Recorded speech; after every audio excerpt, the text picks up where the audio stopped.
at RVO, and she's responsible for the Middle East and the North Africa region. Next to that, she's involved in the program's monitoring and evaluation and in the integration of NME with the new knowledge management component of LANDac scale. Teddy Kisembo. Teddy is a urban researcher at the Urban Action Lab in the Geography Department at Makerere University in Uganda. She has a urban planning background with masters in land use and regional development. Our research interests relate to urban development processes from the perspective of poor and marginalized groups of men and women in Kampala and African cities. She's also a fellow with the LANDac Professional Learning Network. And finally, we have Dr. Caitlin Ryan. So Caitlin is an assistant professor in international relations at the University of Groningen in the Netherlands.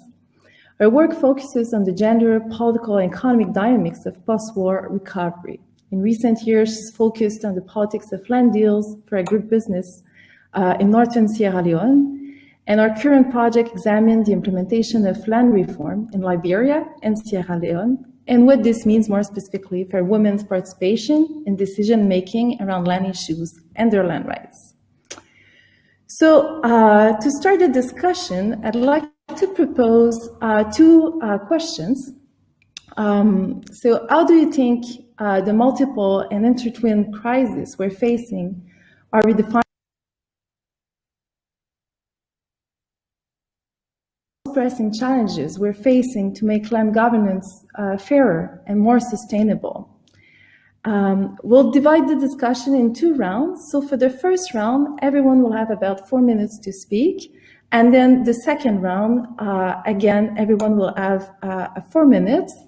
And we'll finish the closing panel, we'll finish it with Gemma, who will give us our last word. So, Gemma, would you like to start?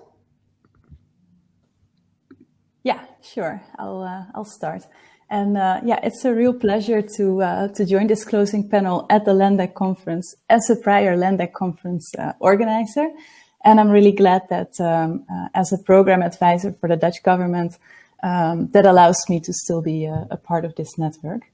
So I also participated in a conference from this policy perspective, in which I could also build on the 2 years that we have now of experience with the Land at Scale program, formulating, developing land governance projects in close collaboration with local partners in 14 countries. But of course, me and my colleagues, we also look forward to keep sharing lessons and insights that we will gather over the next years of the program in this conference, amongst others. Yeah, so how to think about land issues in the context of these different crises. And well, looking at land issues from a broader perspective, taking a more holistic approach, which was actually highlighted in quite a number of sessions at the conference this week, including a session today on the challenges in pro-poor land registration, which was very interesting. Yeah, from the experience of Land at Scale, we've tried to set up the program in such a way that it already focuses on different development goals, including food security, security of a rule of law. Oh, something was changing in my screen. Rule of law, private sector development, women's rights, and climate adaptation. So we try to, as much as possible, also combine these different types of expertise in land governance, more technical, more social, the legal approaches.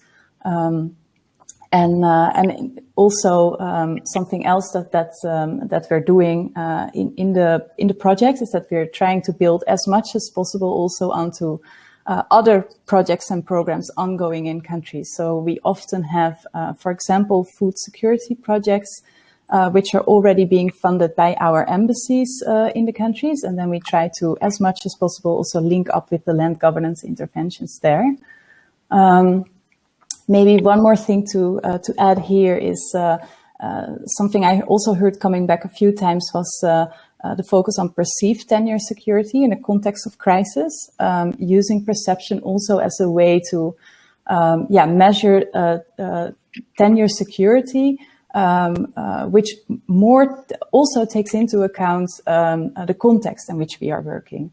And as Land at Scale, this is also very much on our agenda. How can we move from measuring our impacts, moving away from just numbers of titles, for example, towards also taking in this perception of tenure security and how people's perception is about it. So maybe I'll leave it at that for now. Thank you very much, Gemma. Teddy, would you like to come in? Yeah, I would love to. Thank you so much for the opportunity to be here and to be part of the closing panel. So when it comes to the crises that we are facing and how they are redefining land issues, when it comes to land issues, more so from the global south, we've had several issues from, if I can pick from the keynote on the first day, from Professor Schweib, what he was talking about. From the crisis have been long when it comes to land issues, from contestation about rights to the public contestation on how the public and the public policies, and then how they mingle with traditional systems, and how the public management policies are shortcomings, and then also the tenure securities, as the previous panelist has talked about. All these things have been going on and affecting land governance in the global south. But again, mixed up there came also the COVID pandemic, and in trying to curb the spread of the disease, it put many countries into lockdown. But that also highlighted some of these key issues when it comes to land governance. And within that and the measures, we get to see that lots of vulnerable people were impacted during the lockdown when some countries were trying to put on lockdowns, and those we got to see land administrative services being shut down. We got to see some of also land defenders also not being able to do that during that time, and people taking advantage of that. So in that, moving forward, what does it highlight? It really shows that we need to move away from the paper best kind of land administration in order to tackle certain issues. But also that doesn't mean that going into digital, it's the magic bullet. In the previous session about open data that I have attended, there was a highlight of need to access of information, land governance information, to be easily available. But again, also that I'm a person who usually works with the urban poor. It's accessible to a different to a certain class of people. Not all also have to are able to access that. So it also puts, when we talk about digitizing these services and making them available, also have to put in mind to whom does it serve or benefit. And also throughout this, we're seeing how the need to bridge, to build bridges between the formal systems and the informal systems of managing land and that we have within the African context, and that can be done through coming up with joint strategies. From yesterday's keynote speaker, he talked about issues of formalizing land, but after formalizing land, what next? There has to be something beyond land formalization, and also brings about the issue that, again, the first keynote speaker talked about when it comes to land crisis, is the issue of land commodification. Land commodification also leads to issues of inequality. Also, we need to also look at how to redefine strategies, land strategies that work for the people, that are people-centered, because land governance is for the people. As we come to know and see from the African context, land is central to people's livelihoods. Yeah, I'll stop from there.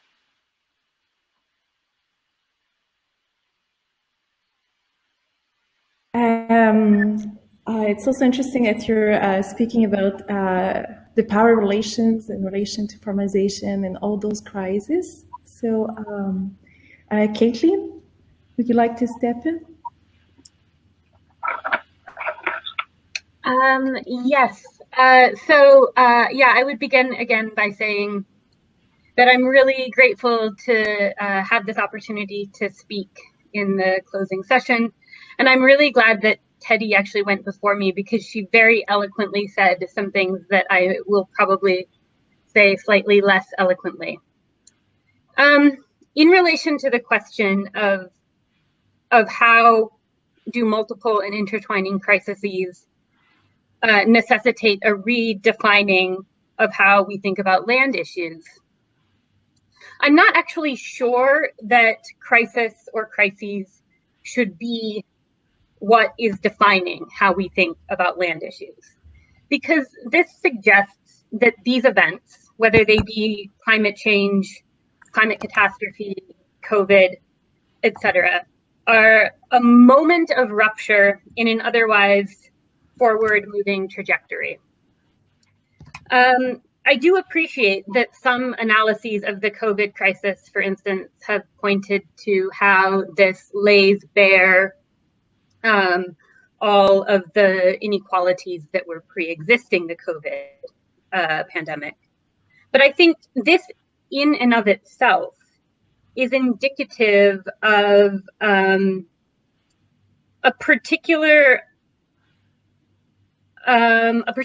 blindness, whether that be willful or unintentional, to how people at the margins already knew this, right? So if we in the global north say, okay, now this has laid bare the inequalities, I think people who have experienced marginality and exclusion always already knew about these inequalities. And so in this sense, I think what I'm trying to get at is that I'm not convinced that thinking about this in terms of crisis as a sudden moment of rupture with a forward-moving trajectory is necessarily going to get us anywhere.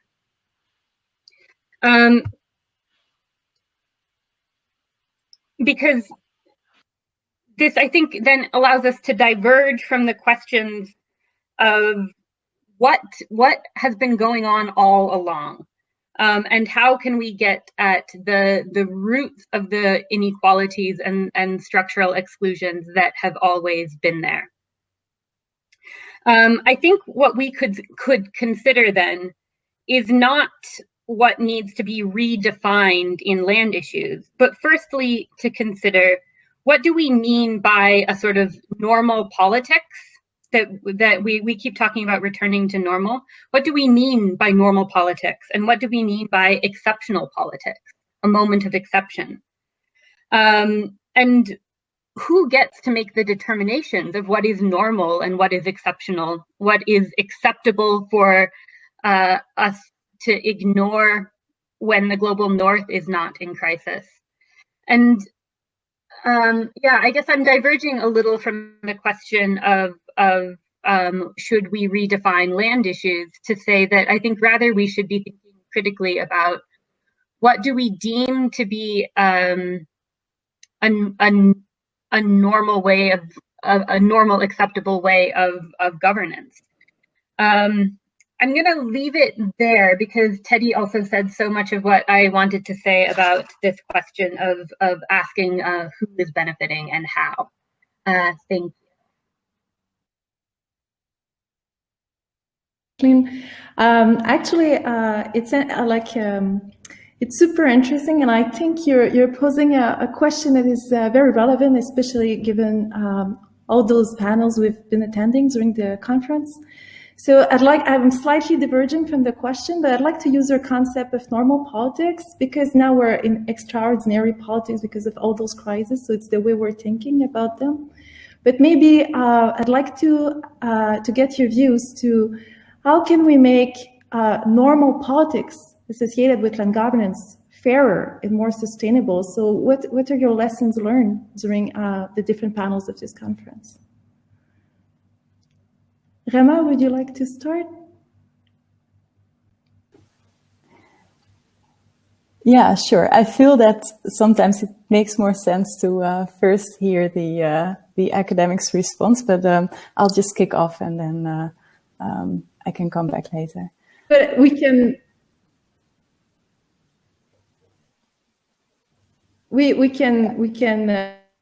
ask Teddy as well to start. There is no problem. Teddy, yeah, maybe. Would you like to start? Okay. So we'll go Teddy, Gemma, Teddy, Kathleen, and Gemma to change a bit the order. Okay, I'll go first. So I think one of, if I got the question right, is how do we go on with the non-normal when it comes to how to embrace the non-normal when it comes to land governance. And I think a key issues that I have to highlight is one is when it comes to I'm speaking from a perspective of Ugandan context and through the experience with the the professional landing network seminars and exchange, I've realized that throughout Africa, our issues that when it comes to land governance are quite similar, but again different when it comes to land issues. And one thing is the land tenure issues and the system, the land tenure system altogether. I think if we have to embrace it and tackle the issues of land tenure security or land tenure issue, is to go back to the past and see where did they emerge. And from the context of Uganda, we cannot understand that without going to the times of colonial times, because they've had a great impact on our tenure security. So I think one way is to first embrace, appreciate that, go to learn the issues that led to that and the mistakes that have been coming all along throughout when it comes to land management and administration, because it's rooted in the past, and attempts to solve them, I think, in my opinion, requires an appreciation of the past policies and their impacts. But again, also to understand the relationship between land, I again come back to inequality, land and inequality, and then the effects of gender and cultural norms when it comes to land governance. How do we go past that? We hear from civil society embracing gender, how to involve women within customary land tenure, because when it comes to land governance, most of the customary tenure throughout, I think, in Uganda and Africa, it's the one that has lots of gender issues and gender dimensions where women are discriminated in form of access to land and access to information. So how do we embrace that? Can we first go to the cultural norms of a particular region and understand that? Because sometimes you come with this, if I give an example of a certain community in the northern part of the country, where they're not, even some women are not willing to embrace the new, their institutional right to own property. They're still embedded in their custom norms, and it has affected their access to land. So I think also rethinking the unjust systems and raising inequality issues, I think, would be a great way. I think I will just leave it at that for now. Caitlin?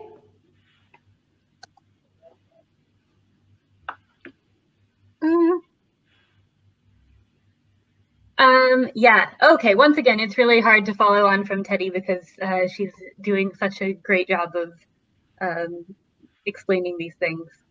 I think for this question, I'm going to pull a typical academic move, and I'm going to take the easy way out here and say that the most pressing challenge is the tenacity of capitalism as an economic model that privileges profit. This is obviously a really broad black box type of statement, so I'm going to parse it out a little bit to try to make it a little more clear about why I'm answering this question in this way. If we think, for instance, about as Teddy mentioned, the mounting pressures on communities to commodify their land, to make their land investable. This pressure circulates in multiple levels of governance and individuals. We can't sort of make a neat division between only international investors versus local communities, because we also have to think about the role of national elites in this process, the role of even people within the communities in this process. And I think that points us to what is the kernel of this pressure to commodify, right? This pressure to generate profit.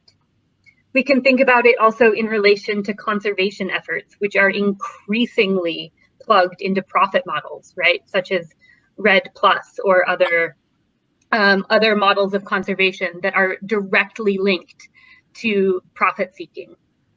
And we can also think about it in relation to green energy solutions that are often relying on the land and resources of communities that are already at the margins.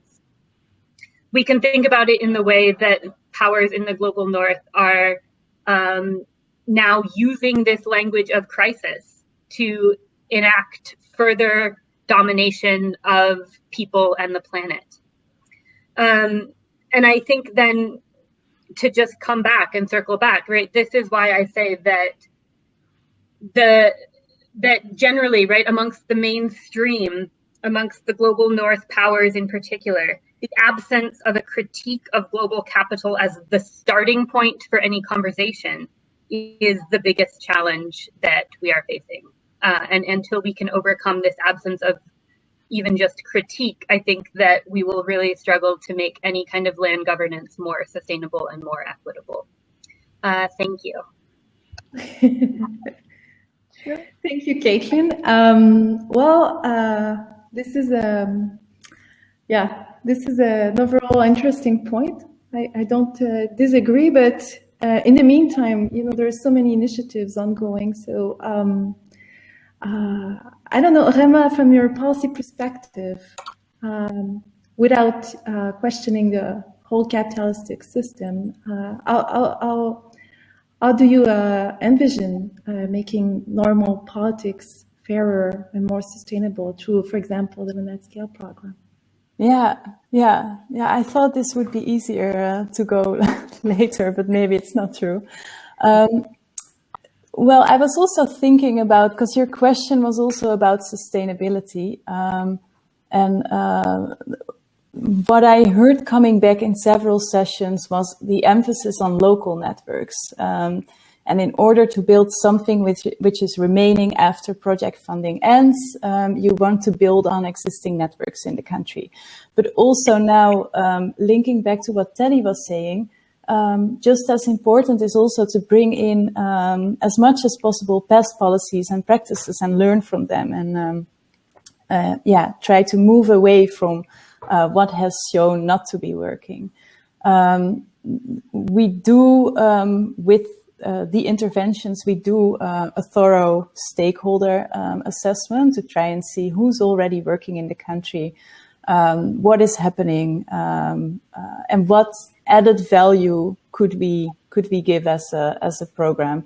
So, but I think the point on also learning from historical things is a very important one for us, and definitely something to take into account.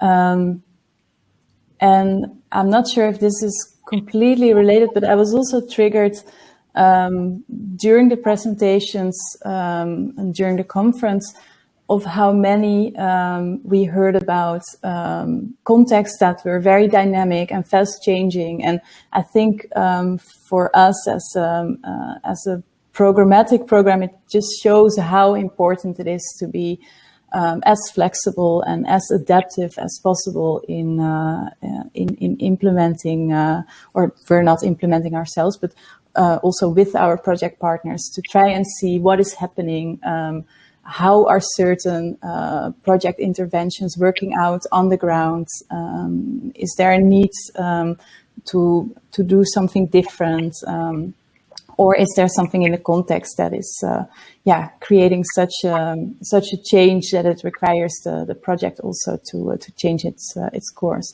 So I think that is something that is for us really important, and of course always easier said than done. But I think these are some of the elements that are also relating to the sustainability of what we are doing, and also, trying to connect a little bit to the question about, how to work in governance systems, which were maybe already broken to begin with, if I'm not putting it too too harsh now. Thank you very much. Actually, we're almost out of time, and I want to let Gemma from LANDac to have the concluding words. But thank you so much to our panelists. I think to have this closing panel with 3 women actually coming from different perspectives is really rich, and it also shows the richness at this conference, because we bring together people from different backgrounds, and it helps us actually to further our reflection and how to make land governance fairer and more sustainable, but it's still a challenge, right? So without further words, Gemma? Thank you. I hope you can hear me. Yeah, I think so. So thanks a lot on behalf of LANDac, also on behalf of Guus van Westen, my co-chair. I want to say a few words to close this I think very interesting conference. I like to think of the LANDac annual conference as the Saturday market of a lively town, where people come from all over to gather and exchange news and perhaps do some business. This virtual market square was not half as good as the real one.